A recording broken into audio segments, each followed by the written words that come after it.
going on, everybody? It is Cam here, coming to you from the garage today because we are going to be building just making a kill cone. Well, I guess we are building because we're going to be building the frame for the kill cone too.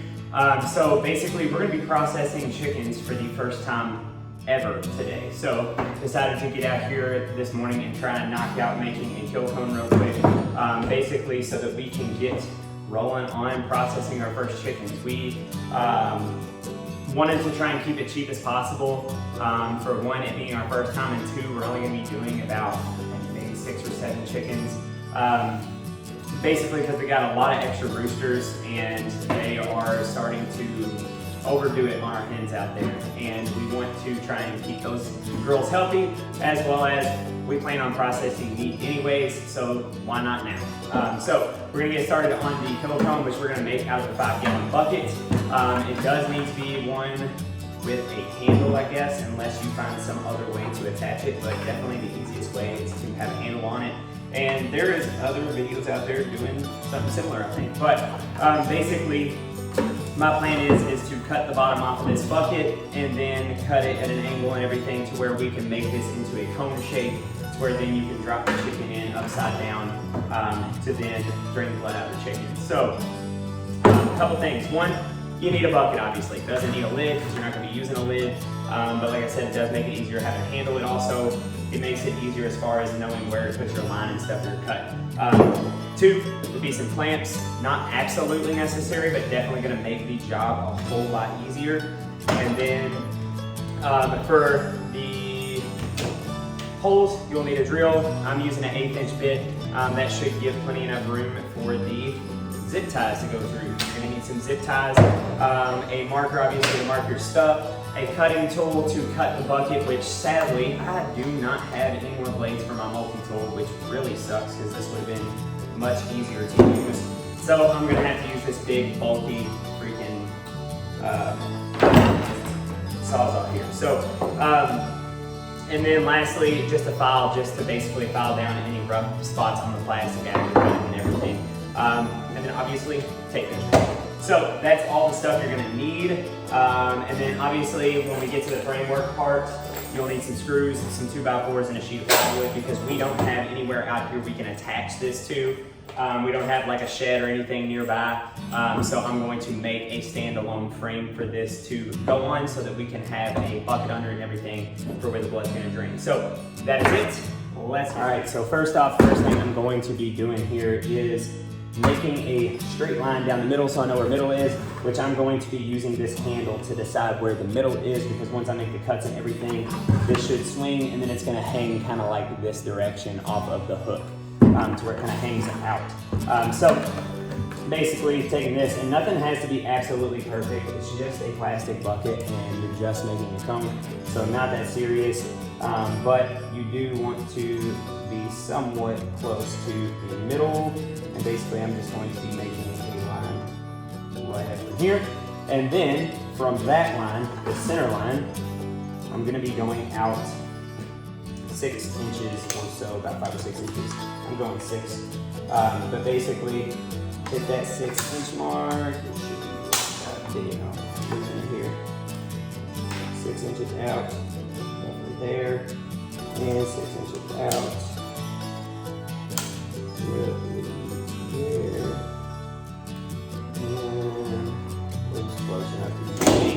and then from there, I'm going to hit from those 2 points up to this point right here, this middle line. So it's going to go out in like a triangle up to that midline right there. Oh, and also we're going to be cutting off the whole bottom, which I'm going to be doing that before I make either of these cuts up the middle or anything like that. So here's the lines.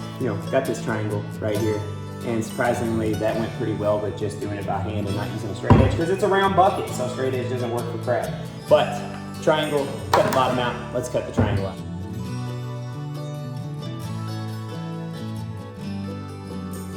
Right, so just wanted to show triangles cut out and everything. And the whole reason I didn't want to have to use a daggone sawzall is because this makes the bucket super shaky. So if you can find, like, I don't have an angle grinder. Surprisingly, I've survived my whole life without one, and I don't know how. But the Sawzall, because it's constantly going, it vibrates the bucket and the line got a little crooked here. But like I said, this doesn't have to be absolutely perfect. You're gonna be folding this up and pinning it together. But you wanna cut this triangle out first, then you're going to make this cut right here. Because if you make that cut right out the gate, like, you know, angle up, it's gonna be split wide open and it's gonna make it even harder to make your cut. So make the triangle first, then finish off this little line right here that splits the bucket. Again, just trying to cut this, Sawzall's too freaking shaky to do it. So I'm going to go with the hacksaw option, which is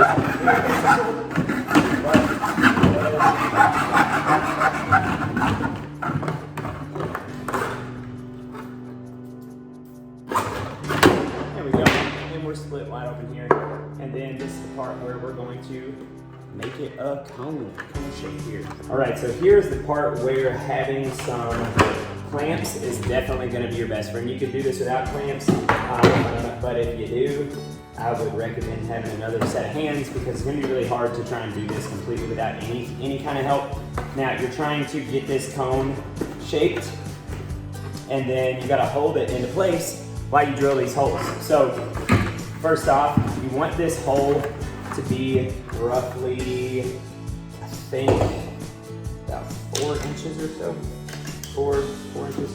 So basically, I'm trying to shape this cone into about a 4-inch hole at the bottom. And that's basically to give yourself plenty enough room for the chicken to come out of the bottom. And not too big, not too small. 4 inches should be right about where you want it. And once I have that, I'm going to clamp it and try and get that held in place right there for me. And then same thing at the top, which is this tail right here is yoke.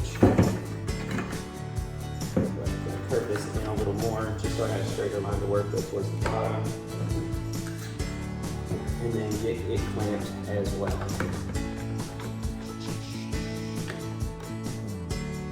Remeasure the bottom, make sure my hole is still 4 inches, that's the top. We still got 4 in every direction. The top end, just like that. And it's got a little overlap, obviously, which I'm probably gonna cut that off, just so that there's nothing, no sharp edges, something to get stabbed by or anything when you're trying to work. Now, from here, the next part is to drill some holes. So, taking the drill with the 8-inch bit, and drilling some holes. Now, because you're using zip ties and you gotta loop these through, you gotta loop these back through, you're gonna have to put 2 holes in every spot that you're gonna be putting these zip ties. So I'm gonna start closer to the ends just to get these ends like squared away and everything. So I'm gonna put one here and another one right next to it. I don't know, maybe that might, I don't know if that'll be big enough for mine.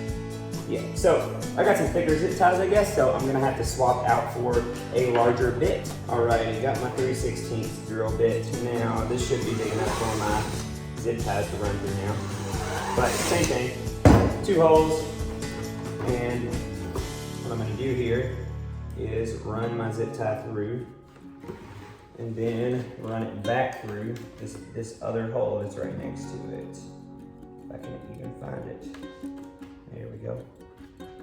There we go. All right, so pulling through, and then cinch it. All right, so got this thing completely zip tied now all the way down. I went ahead and snipped off the extra tails off the zip ties, and you have yourself a cone here. So it doesn't have a handle on it right now because, like I said, I'm going to cut this top edge off just to get the sharp edge off, and then put the handle back on, and then I'll show you how this thing hangs. All right, so now we have the back trimmed off of that sucker, and we put the handle back on, and I bent the handle. So basically, now that this is a narrower gap, you want to bend your handle a little bit, try and get it evened out as much as you can, and then whatever frame or screw or fence or whatever you're going to hang this thing on, you just put it on the hook, and then it will lay there against the wall, and then you just drop that chicken in, head comes out the bottom, and you are good to go for the processing of your chickens. So, very cheap. I've had this bucket for like, I don't know, 2 years, and I'm sure it cost me like $2. So for $2, I have a kill cone that will cost you probably $60 to $80 for a pair of them on Amazon or something.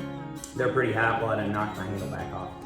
But they are $2. So super cheap, super easy to make. And now let's move on to the frame, which is gonna be just a little bit of woodwork. All right, so for this part, the stand that we're gonna be making, I'm going to be using a lot of really just scrap wood that I have laying around, but I have a piece of plywood that is cut to 2 foot by 4 foot wide. So that's gonna act as the wall basically that the bucket is gonna be hanging from. And you kind of want a wall, not just a hook. You want some section of wall so the bucket lays flat against the wall. If you just like hang it from a pole, it might work, it probably will work, but it's gonna be able to swing a whole bunch and you don't want that happening.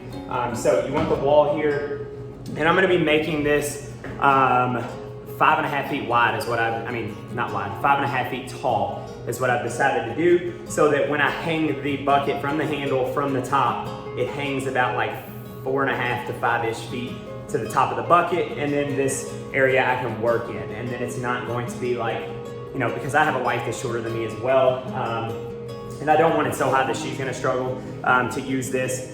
So a happy medium, so 5.5 foot. You can adjust the height based on your needs, your family's needs.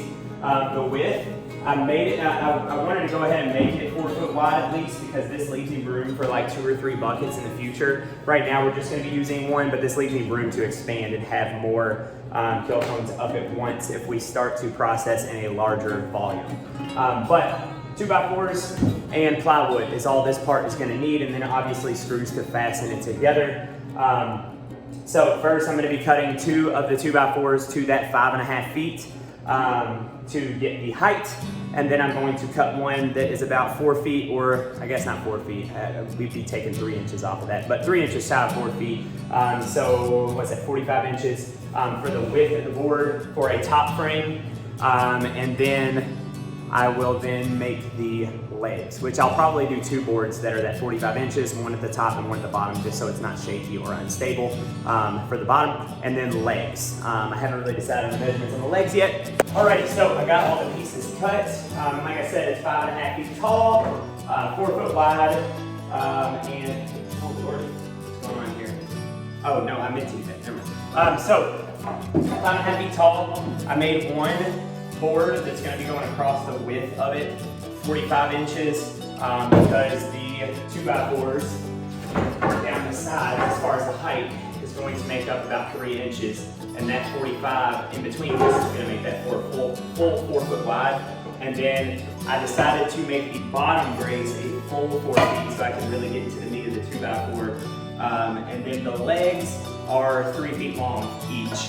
And 3 feet long isn't anything that like is fancy or something that I decided for any reason. It's just there was 3 feet cut off left over after I cut a couple pieces, and then I had just over 3 feet on the other piece of scrap. So 3 feet it is.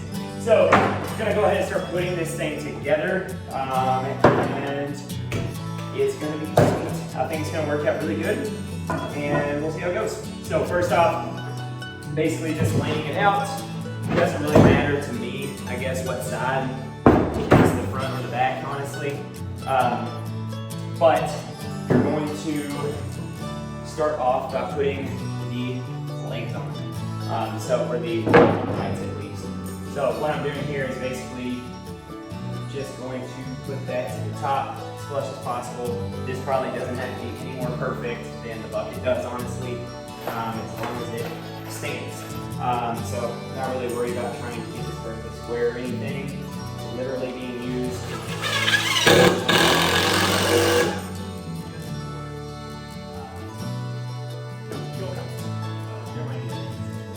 But I think that this will be plenty sturdy enough. Next piece is going to be the 45-inch piece. So that's the one that I said is going to go in between these uprights. So I'm going to lift this up, lay it under there, and then get her all lined up and run some screws in it.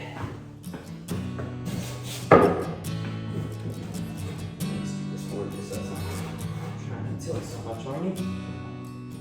And once it is nice and snug in there, I'm going to go ahead and sew it down on here as well. Really dropping my screws.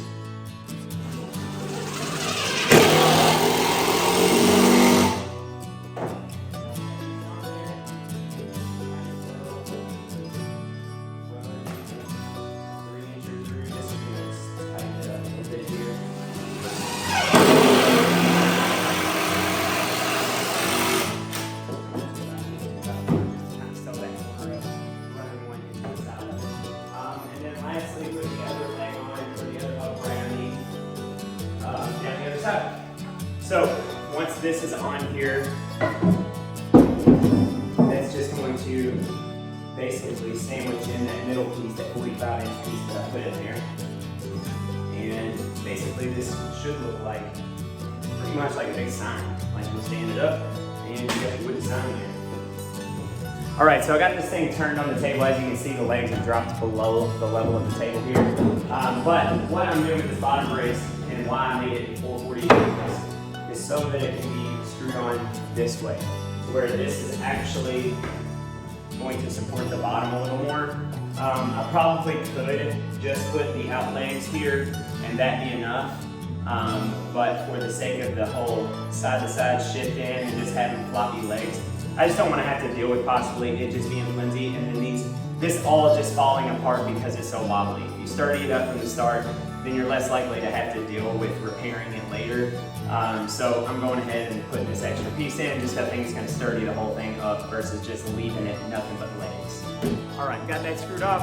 And lastly, I'm going to throw on the legs. So the legs, like I said, are 3 feet long. So all I'm going to be doing for this part is putting these in the middle. So I'm going to go up 1.5 feet because they're 3 foot long. Mark it just so I kind of know about where half is at. And then I'm going to slap these on right there. And then essentially this whole thing is going to be able to stand and not be a wobbly mess. And that's it. Alrighty, we got our stand done here. And to finish it off, the most important part of the whole build out, the screw. To hang your bucket up so that you are good to go. Well, crap. Gotta put it at an angle so the bucket don't fall. And then hang your bucket. And you got your whole setup here. And like I said, I could probably put 2 more buckets right here if I wanted to, in order to, you know, if we are processing a large number.